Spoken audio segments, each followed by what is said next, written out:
स्वातंत्र्यवीर सावरकर बदनामी प्रकरणी राहुल गांधी यांना नाशिक कोर्टात प्रत्यक्ष हजर राहण्याचे आदेश देण्यात आले आहेत। याचिकाकर्त्यांचे वकील मनोज पिंगळे यांनी ही माहिती दिली आहे। ऑनलाईन हजर राहता येणार नाही, प्रत्यक्ष हजर राहूनच जामीन घ्यावा लागेल असं नाशिक कोर्टाने म्हटलं। या प्रकरणी पुढची सुनावणी मे महिन्यात होणार आहे। भारत जोडो यात्रेदरम्यान राहुल गांधी यांनी सावरकर यांच्याबाबत वादग्रस्त वक्तव्य केलेलं होतं।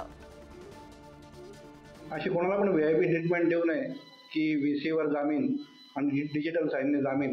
तर कोर्टाने पण त्याच्यावर कडक ताशेरे ओढले माननीय कोर्टाने आणि त्यांनी आमचं म्हणणं मान्य केलं आणि पुढच्या तारखेला जामीन घेण्यासाठी इथे उपस्थित राहणं गरजेचं आहे। त्याचप्रमाणे त्यांची प्ली रेकॉर्ड करणं बाकी आहे।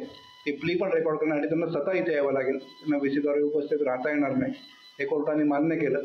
आणि माननीय कोर्टाने असं पण सांगितलं की या देशात कोणीच VIP नाही, कायदा सर्वांना सारखा आहे।